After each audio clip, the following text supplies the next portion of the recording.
everybody. I am jumping in for a quick video that I've been wanting to talk about, and I'm a little late. Just got home, and it's been like something that kind of spurred in my mind uh, earlier today, and it's like, okay, I need to talk about this as soon as I get home. And what spurred this on is like a video. I was talking about something else. I was watching a podcast and I was talking about something completely, different from what I'm bringing up. But it mentioned something about gatekeeping and how sometimes it's not like a negative, but most people treat it as a negative. But I think we kind of, I would say, misinterpreted, or it gave it like a bad reputation when it's probably had some qualities was justifiable when it comes to gatekeeping. Now, before I continue, please do me a huge favor and leave a like to this video and comment. Let me know what you guys think of this particular topic.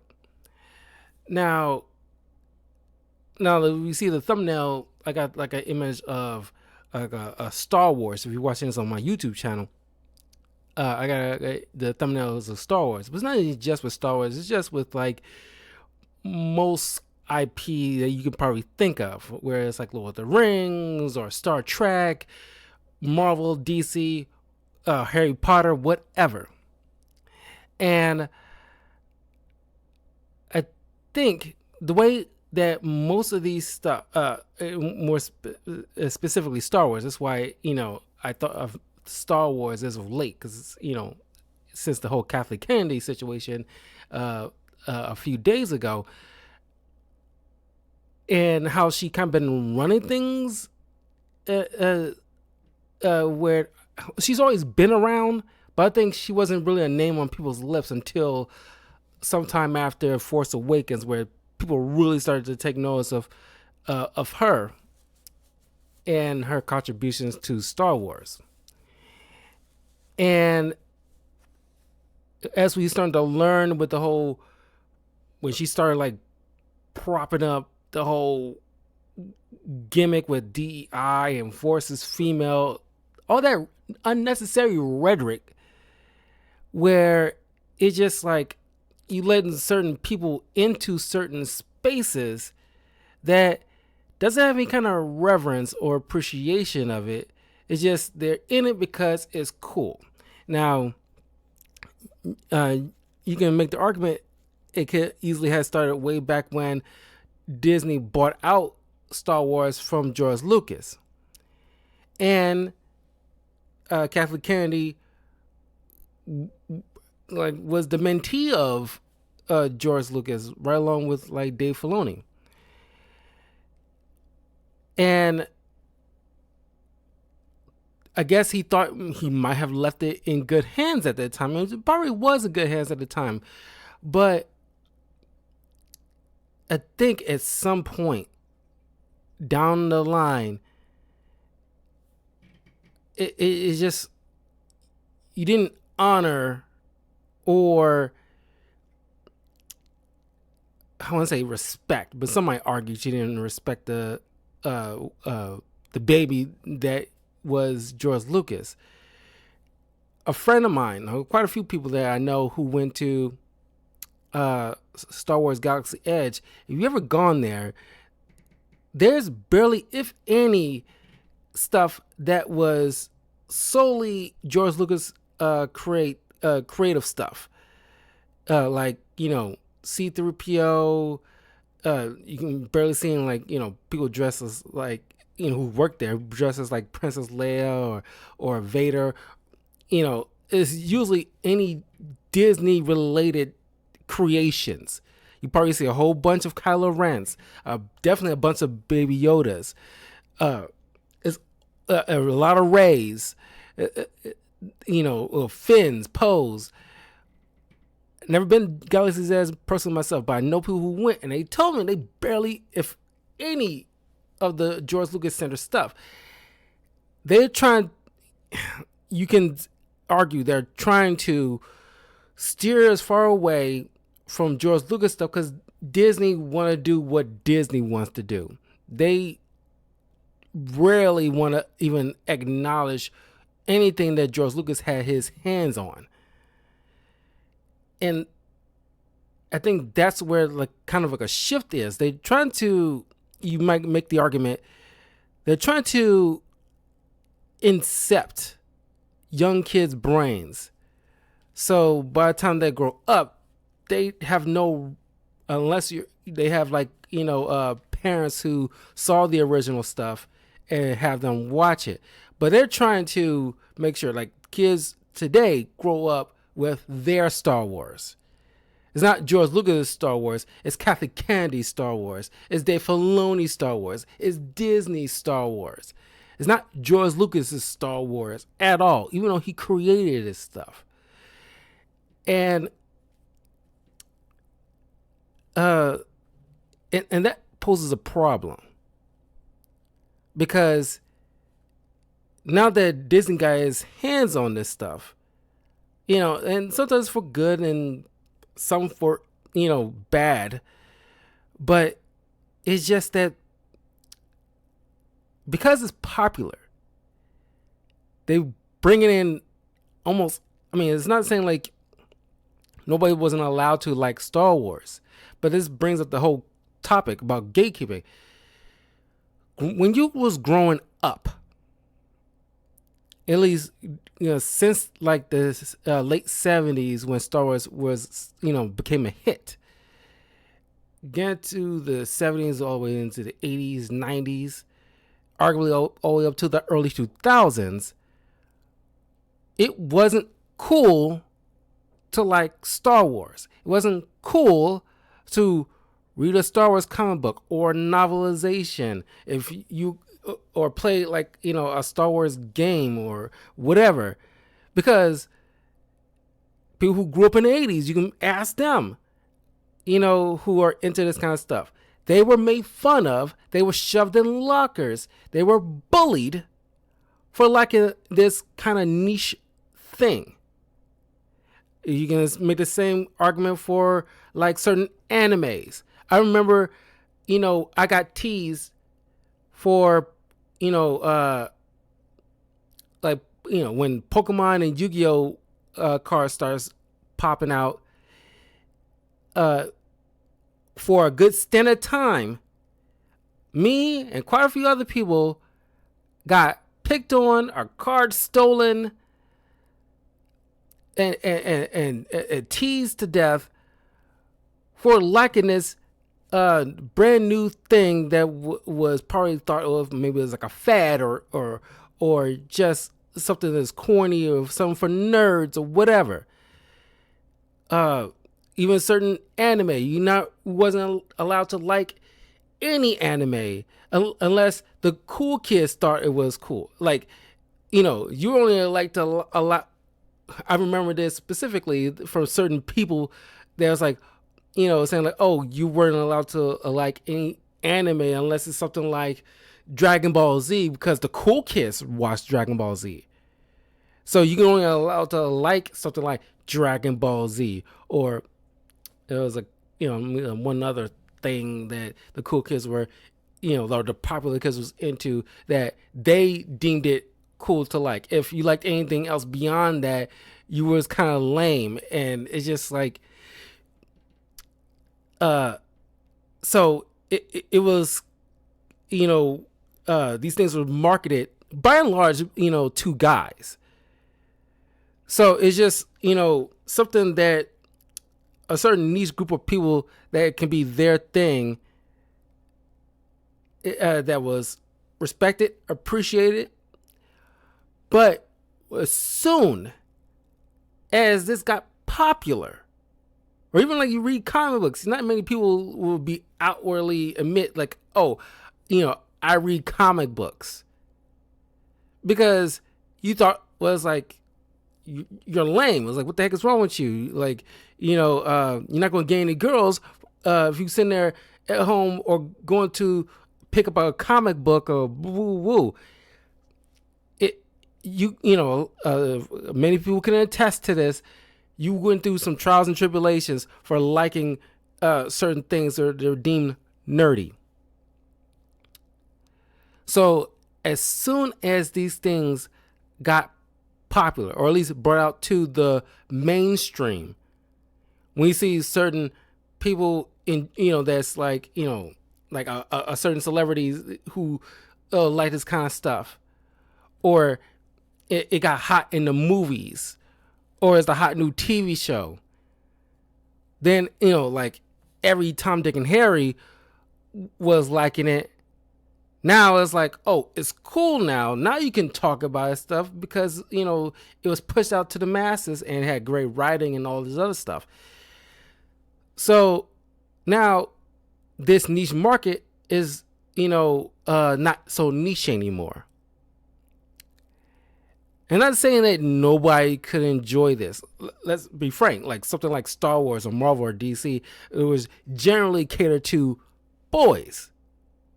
Not to say that girls couldn't get into it, and there are girls that got into it. But even to some of them, they got picked on by fellow women because that wasn't deemed cool, or not something that girls should be getting into. But now it's just like, because we, at first, the nerds, as give it like a label, the nerds, once it got popular and like we were like, hey, we were very inviting because we think this stuff is cool. Like, hey, we like Pokemon, we like Digimon, we like Marvel, we like, DC, we like Harry Potter, we like Star Wars, we like Star Trek. Oh, you want to know about this thing that was niche before? Come on in. Sure, come on in. By and large. Oh, you're a girl, you want to know more about Star Wars? Sure, come on in. I'll tell you all about it. By and large, it was, the nerds were very inviting because we would have enjoyed talking about this stuff and getting you involved and tell you about the backstory of certain things and why it's cool. And they got these characters got interesting backgrounds and all this other stuff.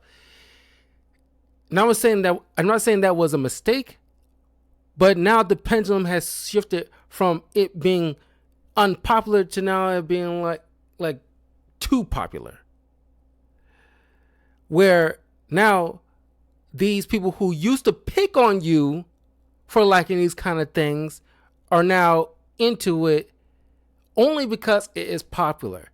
And these people who used to who look down on this kind of stuff, now that is cool by the mainstream, they're, I want to say fake fans. I don't want to use that word, but it's just that now these fake fans or interlopers or whatever you might want to call them, they come on in, instead of respecting it of what it is, now they want to start changing things up that they don't, little bits here and there.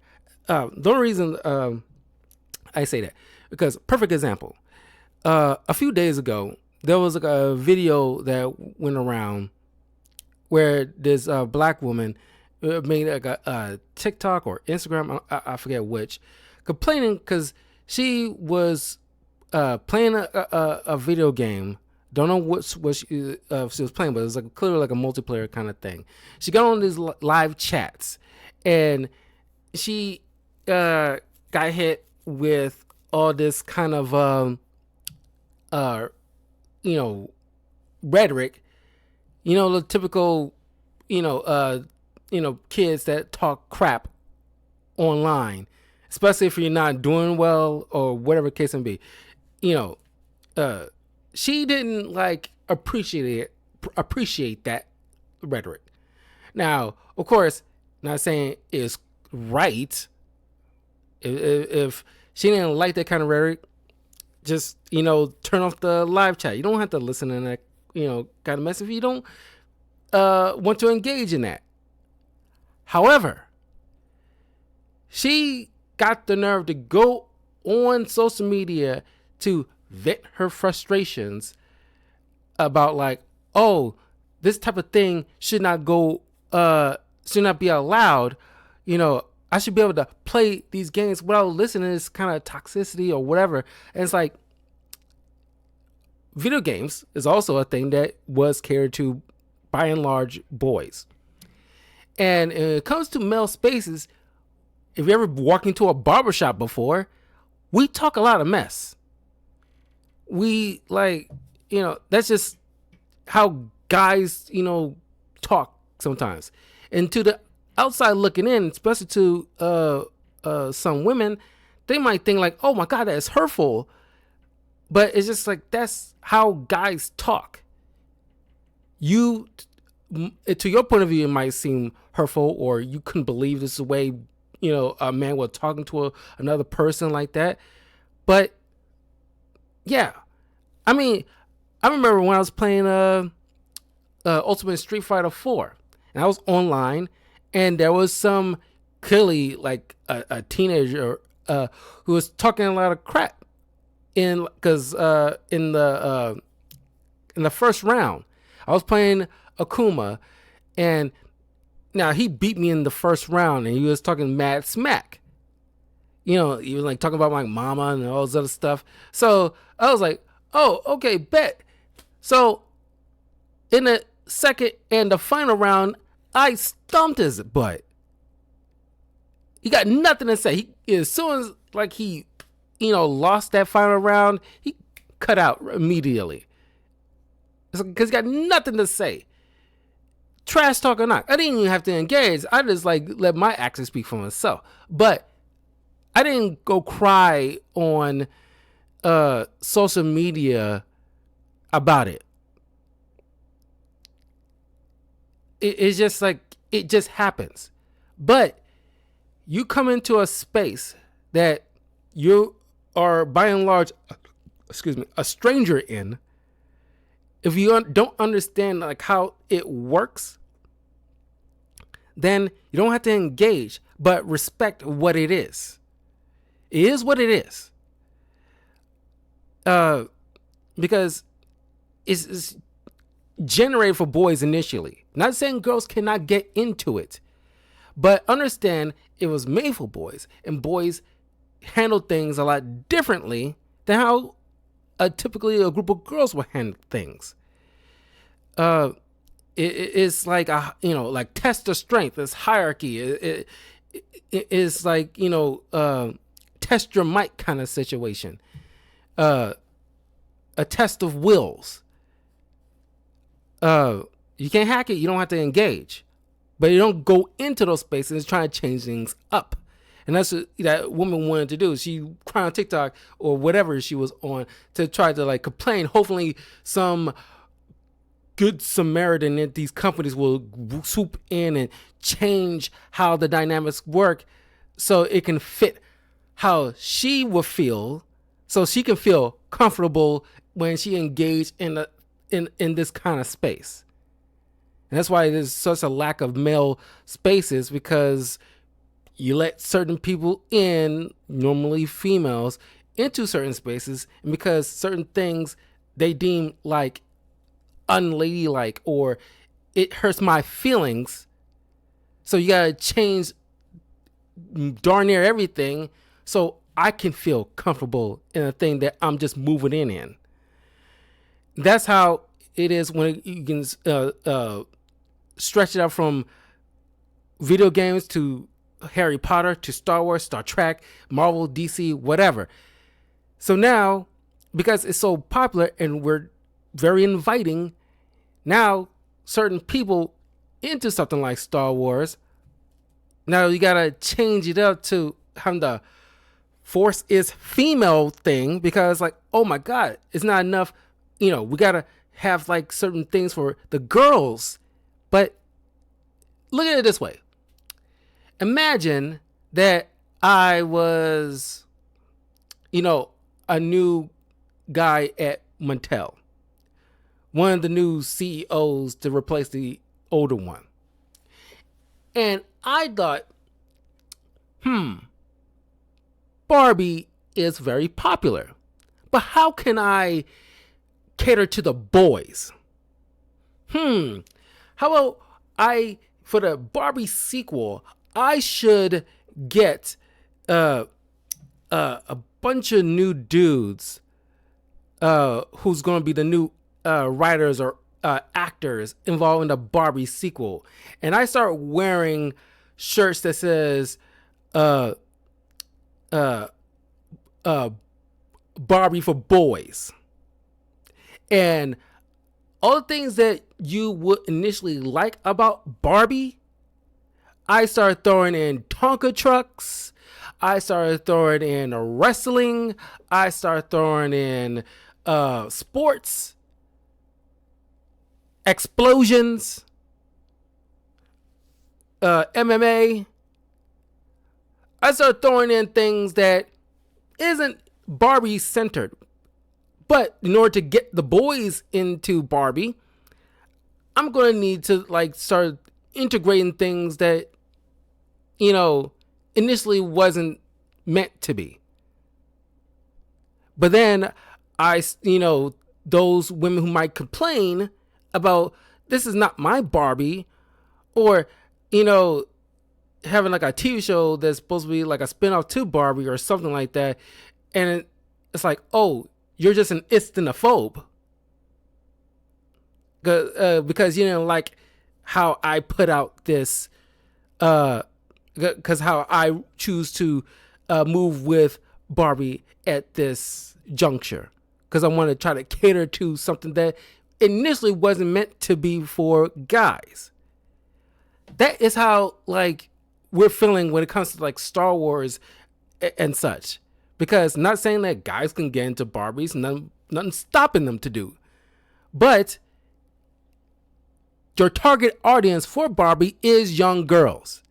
So we look at Star Wars or Star Trek, not saying girls could not get into those kind of things, but the target audience was young boys.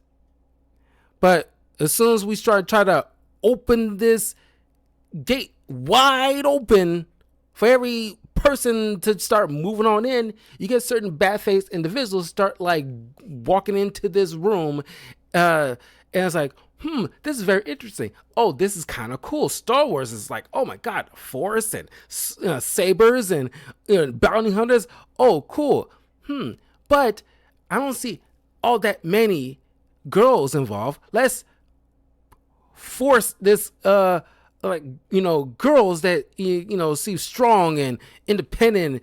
Oh, Princess Leia, I don't like the whole bikini thing. That seems very misogynistic. It's let's make sure she put her in pants and downplayed all the boys and talked down to them and give her pink hair, and it's throw her weight around, and guys just gotta take it, and downplay a guy's position and all this other nonsense that doesn't really need to be there, because it's just that's what you think girls would like. But it's just bringing it back to the topic, I think we swung the pendulum far to the other direction where, gatekeeping initially was, it's not a bad thing, but it just depends on how a person had used gatekeeping, because initially, it would have been have some kind of malice behind it depending on who was doing the gatekeeping. It's if you're not letting people of color into a country club, then that'll be bad form of gatekeeping. But even then, it's if it was played out today, it's okay, you gatekeep, not to single out people of color, but it's okay, there's some checks and balances that is implemented into our charter, so not everybody can just waltz on into this country club. Of course, we want people of color to join on in. Here's our list of criteria. that, not everybody can just check off those kind of boxes. We're not going to discriminate from men and women. If you fill out this particular charter, it's like you got this, certain amount of money, or you follow these particular guidelines. Sure, you can come on in. That's how we need to treat like these popular IPs, where it's like, sure, you can come into this room with Star Wars and stuff like that. However, you're going to have to not try to change up every little thing imaginable just to fit your sensibilities, because you wasn't the target audience at first. That is the boundary line, the entry point. It's pretty much like the bouncer. The checks and balances are like the bouncer in the club. Okay, are you on the list? Okay, or are we letting somebody, like a certain amount of people in, or you're not going to are you like a known like pickpocket, or do you have like a face where it's like, oh, he's known to grope people on the inside, don't let this person in? Or it's just like, you can't just let everybody in, because it'll ruin the whole ambiance of this unique thing.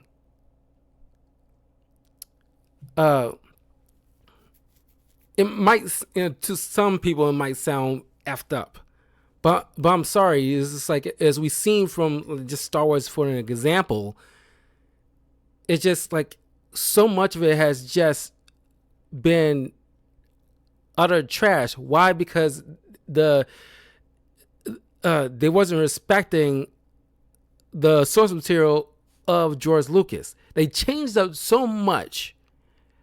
Some for the better, some from the worse. It all depends on who you ask. But by and large, as we've seen since The Last Jedi, arguably, up until now, they've been throwing things at the wall, hoping something sticks. There was no conceivable plan.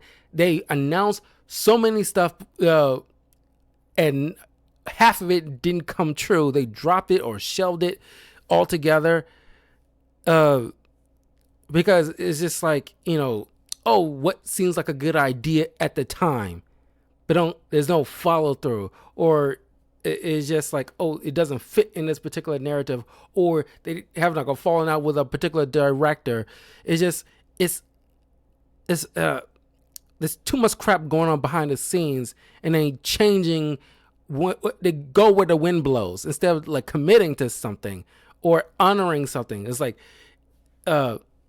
follow the rule of law, essentially, when it comes to like Star Wars, where it's like, it's only it should be like a cap or a limit on how much you should be able to change. I mean, sometimes change is good, but there are moments where it's like, okay, this is George Lucas' baby. We're not going to mess with it. We should build off on top of it instead of trying to shift the foundation, or chiseled and reshape the foundation to fit whatever your narrative is. It's not anybody's Star Wars but George Lucas's. And I think that's the major problem. There's too much stuff that's been shifted to fit whatever goal that you want for the time being that seems popular for right now. It's like, I mean, that's Catholic Kennedy's biggest mistake, where it's like you're hiring all these activists or friends of yours who have a particular political leaning that, changing up stuff to fit what they feel in terms of, their political leanings. Not saying they need to shift towards the right side of things or the left side of things. It's just, leave that crap out of a fantasy that is supposed to be meant for escapism. And that's where it's like, if you have some level of gatekeeping, it's like, no. Do not bring that crap in here. You can come in here, but leave that crap at the door. But somebody like Kathleen Kennedy or Dave Filoni didn't bother to do that because it wasn't PC or popular to do, because they'll probably be raked through the coals or boycotted in some dynamic because, oh, they're Islamophobe, or, you know, they're not honoring DI, or they're not being inclusive. And it's like, nobody's stopping you from liking wherever you want to like. Nobody's stopping you from watching a Harry Potter film or reading a book or playing a video game. Nobody's stopping you from doing any of this stuff. But if you come on into a space, you're going to honor the space and not try and change it up to fit your singular or your little, you know, like 10% of your group's point of view. But it's, you know, I mean, that's something I just quickly wanted to just get off my chest, because it was weighing on my mind. Like, sometimes gatekeeping is a necessary thing. It all depends on how you wield it. It's just like almost anything else. Like, the Bible initially is a good thing. It's meant to be used for a good thing. But sometimes bad people had misused it to justify certain bad acts in history. Heck,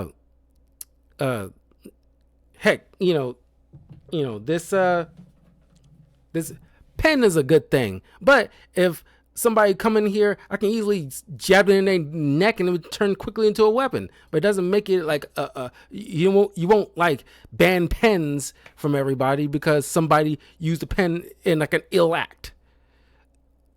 It's just like, sometimes I think, I'm starting to think we need to bring back gatekeeping to a certain extent.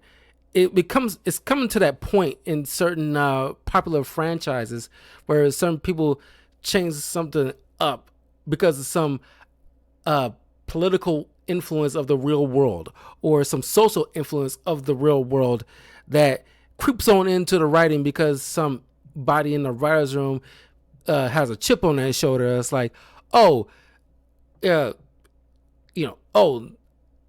and such, misuse his power and status to hurt a group of girls last year. So I'm going to write that into this narrative of the Creature Commandos. So now I got this. Lex Luthor, he was like a misogynist, and he wrote Mercy Graves. So now he's gonna like blah blah blah blah blah blah blah. And it's like what is this? You're gonna have a bunch of people saying like, why you have Lex Luthor doing all this crap here? It's like all of a sudden he turned into a Weinstein guy. What is this mess? And then like as soon as you express that in whatever medium you choose to express your concerns in, then all of a sudden like, you're supportive of somebody misusing his power to hurt women, or you're like, you're the part of the problem. It's like, no, I'm bringing up the fact that, and that's their shield. When they implement certain things in those kind of writings, and then you call it out because it seems so out of the blue, or it seems so forced into a narrative that can seem out of nowhere, and you call it out, then all of a sudden, wherever, even no matter how nuanced you are, or whatever side politically you choose to lean, or whatever, irregardless, you even choose to bring it up because you got some level of a sense.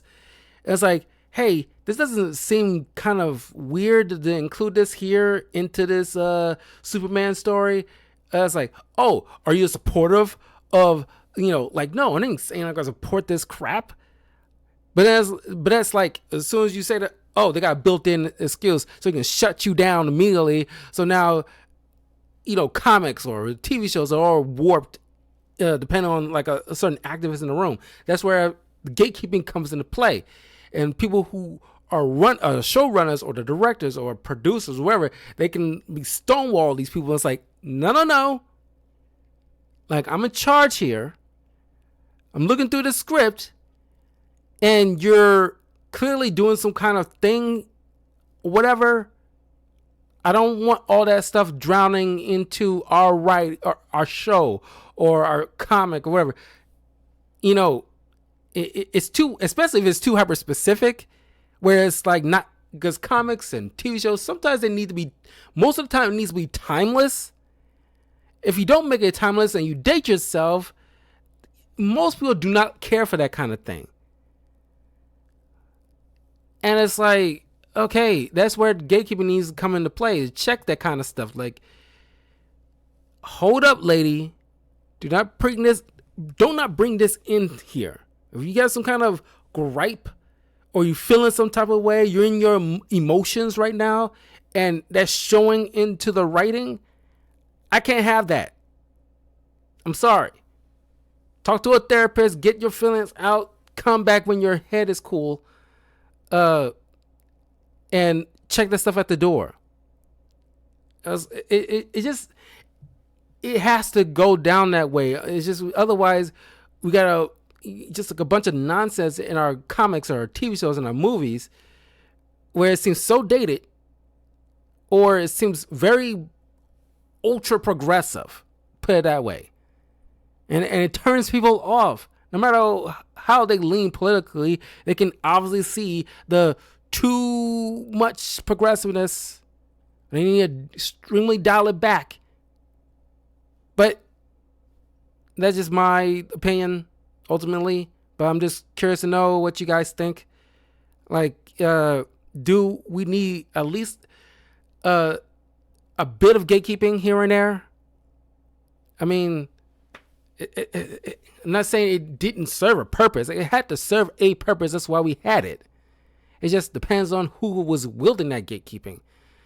But I think there's sensible people nowadays, not back during the 50s or 60s, but there are sensible people nowadays who are utilizing gatekeeping in a proper way to make sure that people who are coming in, they are allowed to come in, but there are certain things that can and cannot do while in this space.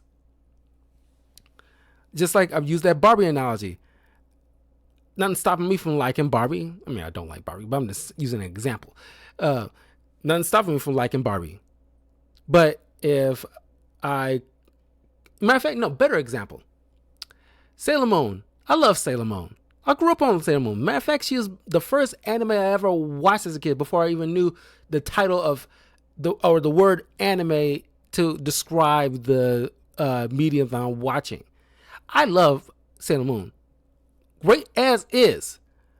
But if I was in charge of making a Sailor Moon, modern Sailor Moon TV show or a Sailor Moon movie, I'm not going to insert things that will be attributed to a guy thing into a brand that was initially targeted for girls. I'm going to respect what was meant for the ladies and honor the creator and not trying to change up things all too much. I can make a branch from the stem that she started from. I'm assuming it was a woman who created Sailor Moon. I'm going to make a building block. I'm going to make a branch. I'm going to add to the puzzle piece. I'm not going to take over the entire set because I'm not the one who created it. I'm going to respect and make sure each of the Sailor Scouts remains as they were created. Give them probably some new some motivations that, or fill in certain gaps that wasn't able to bring in back in the day, or maybe like a new power set or something like that. I will add on, or add like a new villain or something like that. That fit into the world of Sailor Moon. But I'm not going to sit there and throw in like a bunch of nonsense that doesn't serve the overall puzzle piece. But that's just an example, so that way you can grasp what I'm trying to put down. But anyway, what you guys think? Do we need some level of gatekeeping, or am I be off base here? But anyway, I will see you guys tomorrow for a new review. Speaking of anime, I will be covering season 1 of Jujutsu Kaisen, because people have been telling me I should check it out. Finally checked it out, so I will give my overall thoughts to that. So stay tuned for that video. But in any case, I will see you all soon. Take care. Have a great evening. Peace.